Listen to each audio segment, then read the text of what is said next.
કામ મેં તો ખાલી માપે કીધું, હું કઈ બીજું બોલ્યો? એમ નહીં, આપણે ઘીરેથી ભાઈની જાન લઈને નીકળ્યા હા, નીકળ્યા હતા. ત્યારે તારું નાક નહોતું વાઢ્યું. 6:45 નીકળ્યા હતા. એ મને પાકી ખબર. એમને ઘીરે તારું નાક નહોતું વાઢ્યું કે વેવાઈના માંડવે જાય ત્યાં એક શબ્દ ન બોલતો હાવ મૂંગો રહી જાય એમ.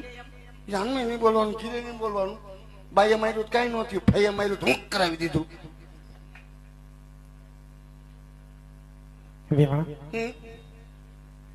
હવે સાનો મનો રે. આ બેન કોણ છે વેવાણ? ગપા કાગઈ ની વહુ. લે તેને ખબર ન પડે જાન ના હોય તો આપણે હગા જોઈએ એમ.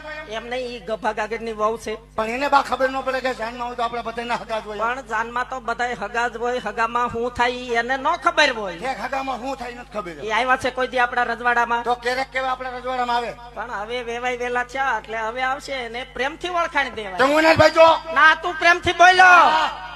નાકમાં આંગા ખોઈ દો આમ કરી. કોઈને નથી કરવા. હવે સીધો ઉભો રહી છે. કેમ સીધો ઉભો રહે? આ તું સીધો ઉભો છો? આ સીધો ઉભો છો? સીધો ઉભો રહે એમ કહું. હવે એ સોયનો હાથમાંથી મૂકી દે, ભૂંડા લગાડ્યા. હું સોયનો કાઢી નાખીશ અહીંયા. આખી જાનને ભૂંડી લગાડીશ.